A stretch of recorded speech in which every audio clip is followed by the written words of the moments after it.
All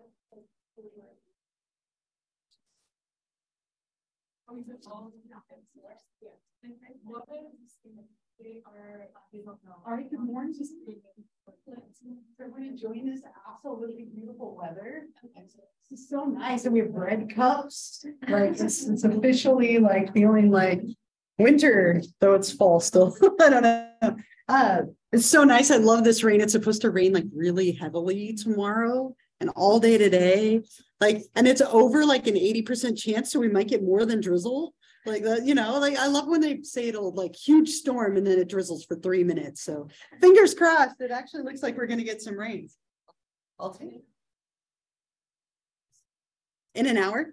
Excellent. Let's do this and get out of here, right? Perfect. So I'm ready. I'm ready. Though it makes me want to be at home and like make a fire and like have hot chocolate. And so thank you for being here despite the weather. I know it's hard to get up and the time change. Like it's dark so early now. It's crazy. My soccer practices were from 5 to 6:30 and it's dark now at like 5:15. I'm like, that's going to be a problem. So I have to tell you though, I'm super proud of this. My team, we never won a whole game all year, right? I'm not proud of that. But our soccer team, my oldest, we never won a single game. We went to the playoffs on Saturday because every team gets to go to the playoffs. And we played the first place undefeated team and we beat them. It's a Cinderella story. Like we beat them 1-0. My girls like cried. They've never won a game.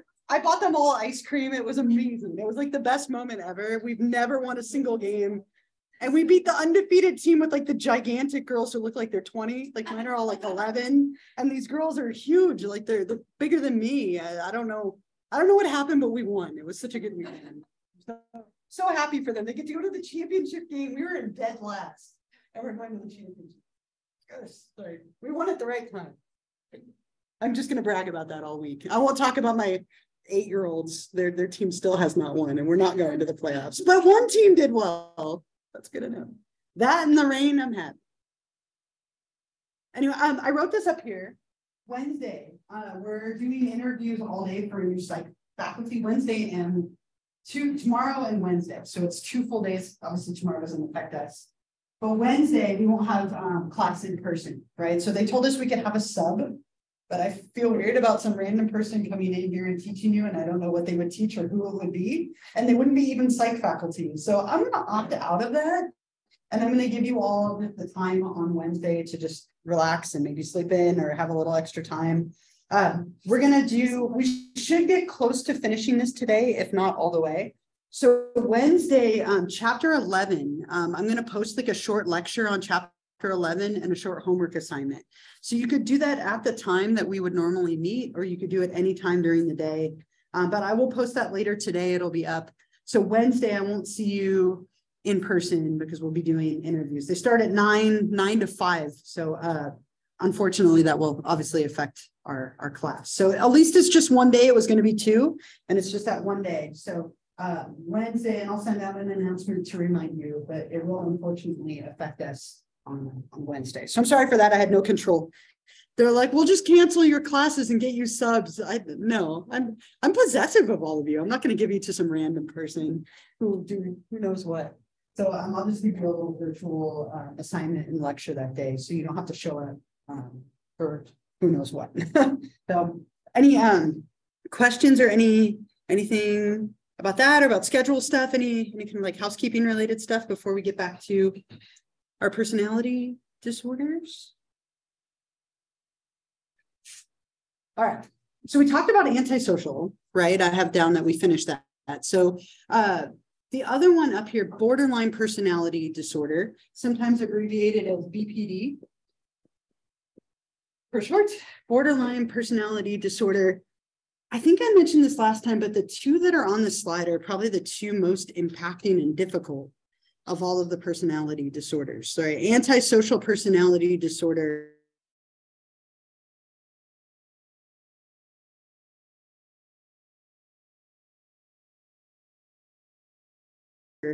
is very dangerous to others.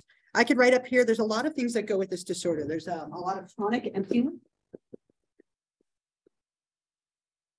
So that's one thing that a lot of people with this disorder will feel. They'll feel very empty to their core. There's a lot of reactivity of mood.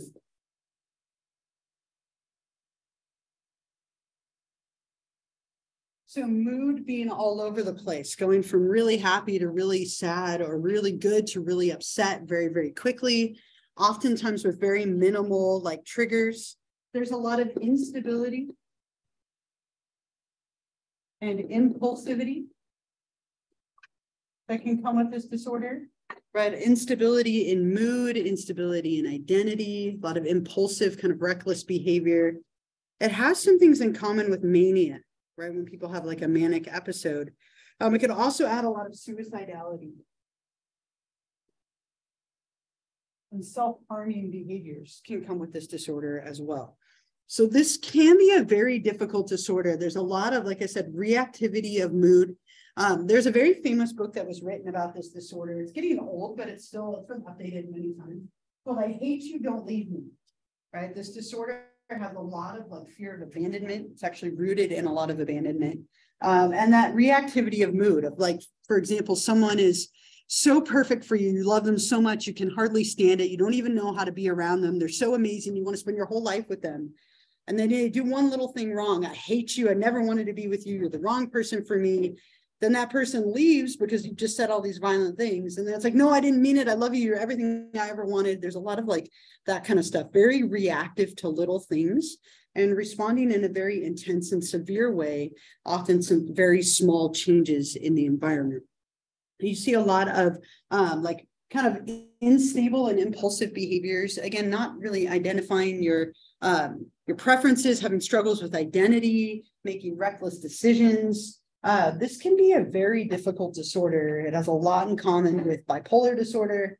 It has its own specific type of therapy that was invented for this called DBT, dialectical behavioral therapy, trying to help people to respond more effectively to life situations, right? Learning how to identify what is real versus what isn't, what is a fact versus an interpretation, and trying to challenge yourself. When you get upset, should I be upset about this? Or do I need to back up for a moment, right? Really kind of looking at responding more effectively to the world around you. As I said, this can be difficult. That emptiness that people can sometimes feel with this disorder leads to a lot of self-harming behavior, right? Oftentimes people with this disorder will cut themselves or hurt themselves or abuse medications or substances. That's not uncommon, or have what look like manic-like episodes with that impulsive and kind of reckless behavior. So it can be a little bit difficult to navigate, probably the most dangerous to self. Suicidal rates with this disorder are relatively high. And it's a very stigmatized disorder, right? Even among the therapeutic community, there's a lot of stigma with this. And people like viewing this as a really negative, difficult to work with disorder. My therapist is a specialist in borderline personality disorder. And we were talking about this last week. She runs a lot of groups for this disorder, and like just the stigma of individuals with this, nobody wanting to even work with individuals who have this disorder because it's so stigmatized. Yeah. What would others be that are sort of regarded as unpopular, or what would another disorder that would be something within your professional circle would also be, shall we say, unpopular? So this by far, in my opinion, would be number one. And I would say the one above it might be number two, right? The antisocial personality disorder, that individual will likely not seek therapy and might be very manipulative or even harming to their therapist, right? So I would say probably the one we're talking about now would be the most, and the one above it might be pretty high up there as well. Mm-hmm. Anyone know someone with this? Any stories or comments or thoughts or anything? Yeah. Yeah. It's like, what? There's so many examples. How do I narrow it down? Right. Yeah. Like one day would be extremely fun. Yeah. Next it was like, you're the worst person in the world. Like, why are you like here? Get out of my sight. Yeah. Very just on and off. And it wasn't diagnosed until like after the fact. Sure. Walls came down. Yeah. And it made a lot of all of the dots connected. It's just very like sporadic on the point. Yeah. There'd be like time where it was like it'd be like 3 months of just like a manic episode, but like a really long one, and then it's like basically on the verge of killing stuff. Like, yeah, it was so sporadic. it can be so impacting, and the difficulties that you're describing of like, you know, I love you so much, I'll do anything for you, and then I almost hate you. You know, that unfortunately is so common. There's a lot of like love hate with this, and it's really thought to root from like childhood abandonment in some way. Like think about like your caregivers as your parents, typically as a baby. If they don't provide you the nurturing and care that you need, you love them and you need them, but you hate them at the same time. And that's kind of where it's thought to come from. So trying to keep that in mind sometimes helps, but it can be a very difficult disorder to navigate as a friend, as a partner, as a family member. And when you get that diagnosis, sometimes it like you said, it all kind of clicked, right? It all makes sense. There was another hand. Yeah. Very commonly confused with bipolar disorder. So this is something that would start much earlier, and it tends to be more pervasive, but manic episodes can look a lot like borderline personality disorder. And so sometimes they'll be diagnosed together or misdiagnosed. It's very common. They have a lot in common. Really weird. I have a friend with BPD, Yeah. and I met her after it was diagnosed, and like the difference she told me before and after she was diagnosed was like almost life changing. Sure. She's able to handle it so much better. Mm-hmm. She's aware of like what like makes sense and what doesn't make sense. Right. Like, once she was diagnosed, it was a lot. Good. And that's amazing. Sometimes knowing what's going on puts everything together in a way where now you know what to do. And then you can learn techniques to help with it. Right? As a side note, this is really, I think I talked about this before. I have like a lot of like knowledge and background in studying things like CPTSD and childhood, like trauma and attachment. Those are things I specialized in when I was a therapist. And interestingly, this disorder and like childhood trauma are oftentimes very confused with each other. Sometimes people who experience childhood trauma will feel feelings of emptiness and some of these same things. And it's not actually this disorder. They're very commonly confused with each other and have a lot of overlap. So just a kind of interesting side note, there's often like a difficult history for somebody who has this disorder. Not always, but they typically had a very difficult childhood in some way, even if that was just an attachment struggle, that can be there. Childhood traumas, like any personality disorder? That's typically an element of them. We'll talk about it at the end. It's usually like a perfect storm of things going wrong in order to create things. There's like a genetic element, there's often environmental elements, trauma could be part of it, parents could be part of it. This typically has something trauma related. So it could be a parent leaving at a young age, dying, a divorce, attachment struggles. There's usually something with that abandonment because this individual tends to have a lot of fear of abandonment, right? They're afraid of people leaving them. And there's a lot of that push-pull. Yeah. You're not supposed to diagnose it until after somebody's 18. Hard rule with the first one up there. Because people have a lot of instability in their personality and identity as a teenager. So we typically try and wait till they're 18. It's not a hard rule with this one, but it's pretty universally like accepted. Any other like thoughts or comments or stories or anything? Yeah. These specific, these personality disorders, diagnosis and identification exist as in the field 50 years ago. Some of them, yeah. Okay. Yeah. I just, if I'm taking anything away from the class, it's that there's always change in the field. And so you just, as a layman, you got to just kind of wonder which way is the wind blowing. Sure. And if I was to sit in this class in 20 years from now, It might be totally different. and so that if you sort of, when you look at take the class, you're sort of looking, I think, to be taught whatever the truths are. Mm-hmm. The truth in history, the truth in this field is blank, blank, blank, and blank. And it's very hard for me to wrap my mind around a lot of this because from my framework, with the elephant at my age, I remember, people making psychiatry jokes in the 50s and 60s, you know what I mean? You're like, well, I just want to see a shrink, I guess, People still say it now. I mean, it's archaic. It's archaic. Sure. So that's the tough part for me is as I look at this, I just wonder, well,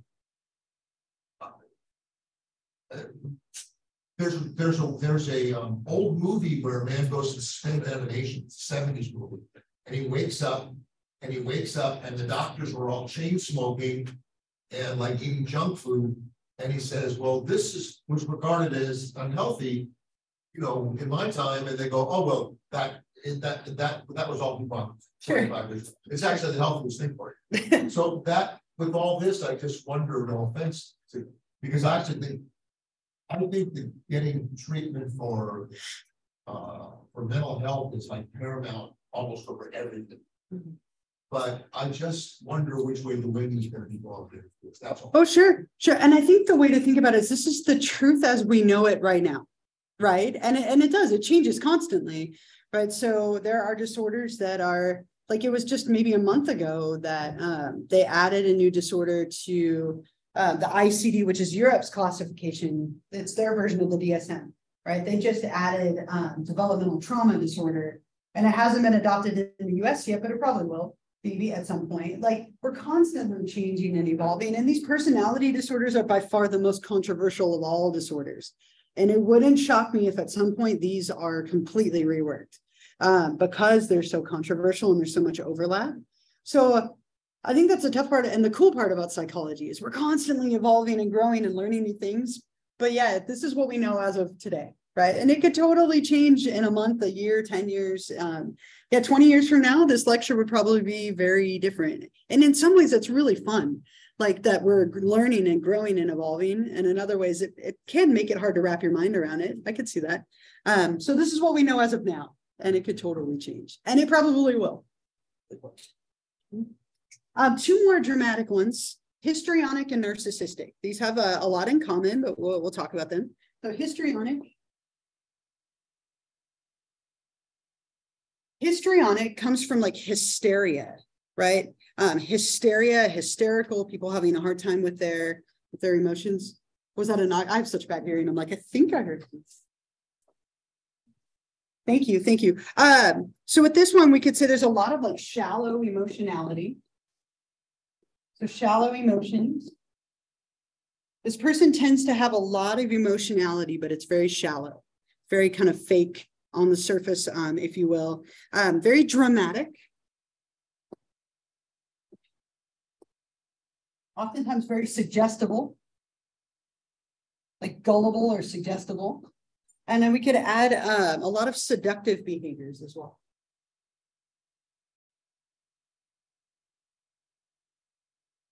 Histrionic, I have this person like needing to be the center of attention. It's like you always want to be on stage. You want all eyes on you, all attention on you. You want everyone to pay attention. So oftentimes there's a lot of dramatic behaviors, a lot of attention-seeking behaviors that come with this. People very dramatically emotional, but it's like on the surface and it's very fleeting. It can go away at any moment.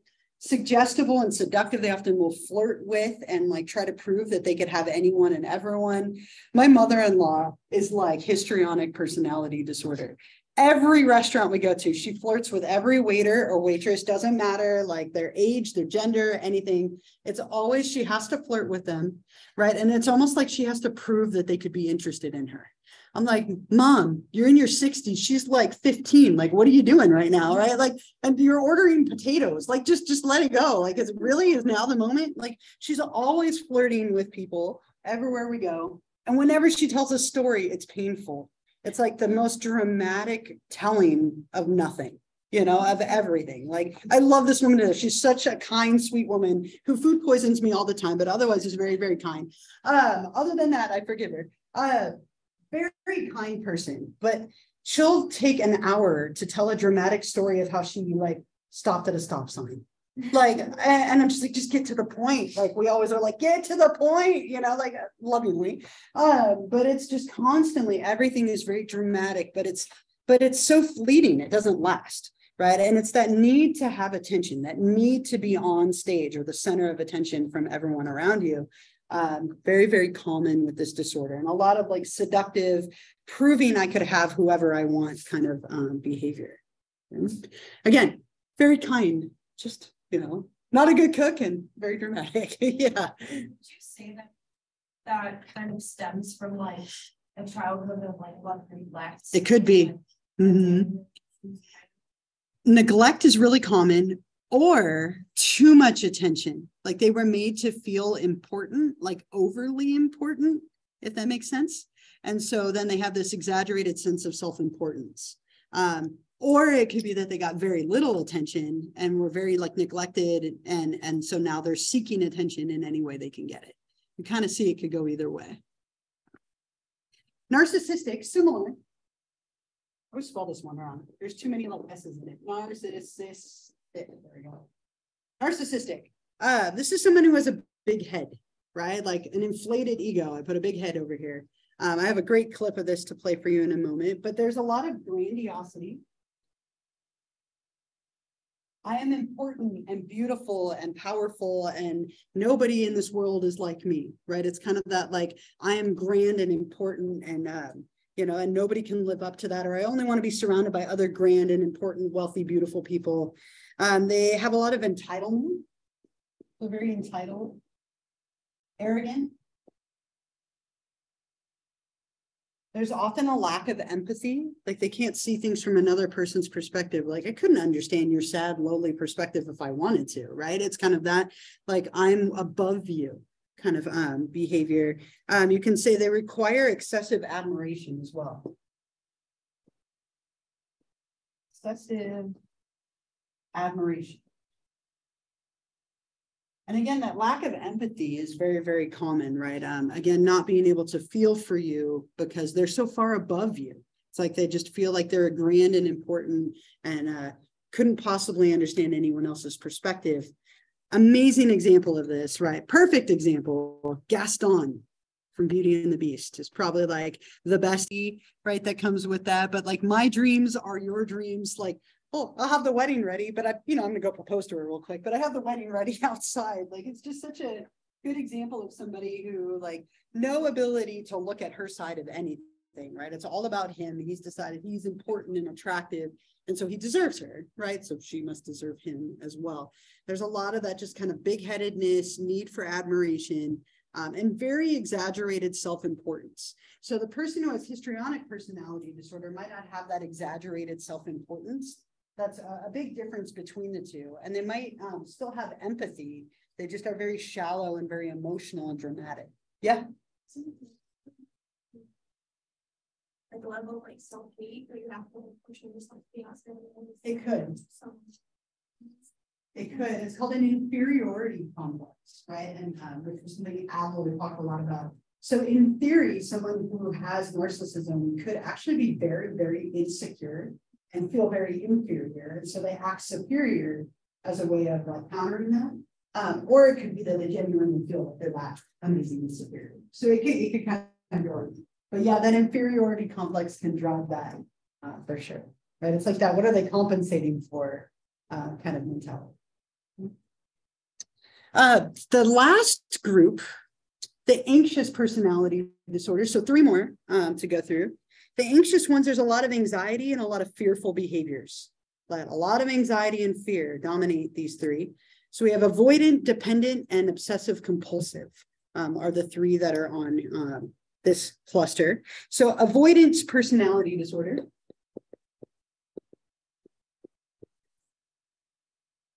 Someone who has avoidant personality disorder has a lot of discomfort and restraint in social situations. They have a lot of feelings of inadequacy. They're very sensitive to negative evaluation. They tend to fear being embarrassed. Right? There's a lot of fear of embarrassment, so they avoid situations that might cause them to be embarrassed. So we could say that they feel very inferior.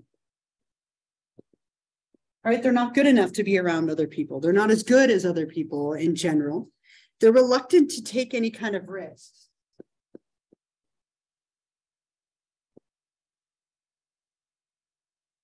Because they're afraid of being embarrassed. Right? So, right, they're afraid of being embarrassed, right? So they don't take risks because they don't want to look stupid in any way. Very uncomfortable in social situations.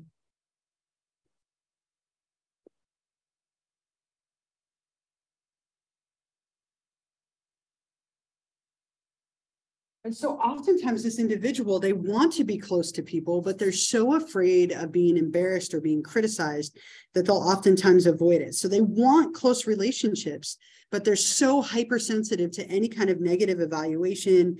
They don't want to ever be like embarrassed or unappealing to other people. It's kind of like a social phobia in a way, but much broader. Yeah. Social anxiety, avoidant personality disorder, is that they want to be social, but they're just incapable, or what are the differences? Yeah, that's a great question. And that's one difference, right? So usually people who have a social phobia, it's around one thing or maybe a couple of things, like they're afraid to speak in public or eat in front of others, or it's usually isolated to like certain pockets, versus this is somebody who's just constantly avoiding other people because they don't want to be embarrassed, right? And the inadequacy that comes with it. So there's a deep feeling of I'm not good enough, right? I'm not enough. And a lot of feelings of like being uncomfortable around other people. So there's a lot of overlap between the two, but this would start early.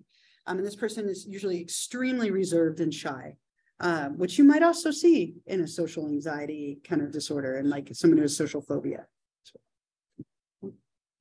Dependent personality disorder.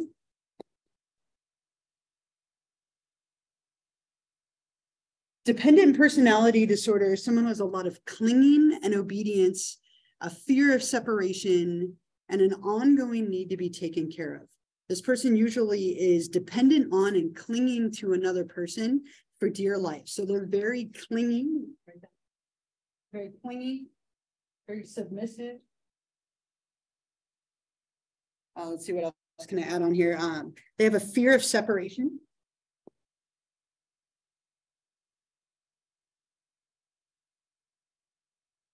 They're terrified to be alone. They don't want to be alone. So they usually have an object of dependency, a person that they're very dependent on. They need this person to help them make their decisions for them. They won't do things without them. They don't want to ever upset them. So they're very submissive. I will do whatever you want because I don't want you to be mad at me, because then you might leave me. Right? So very, very clingy and submissive in that way. And they're very helpless when alone. I don't know what to do with myself. I can't possibly make this decision by myself. What is your major? I'll take that class with you because I don't know what I want to do. Right? It's just constant like dependency on another individual. And I have a great clip of this. And this is a movie, if you have not seen it and you plan to go into counseling or therapy in any capacity, you have to watch it. What About Bob? If you've ever seen this movie, it's an older movie with Bill Murray in it. But it's a great movie about therapeutic boundaries. And this guy just absolutely destroys every possible therapeutic boundary that there is. But it's a great example of someone with dependent personality disorder. He becomes dependent on his therapist. And he like stalks his therapist and tracks his therapist, marries his therapist's like sister, like just absolutely becomes enmeshed in this guy's life so that he doesn't have to be away from him.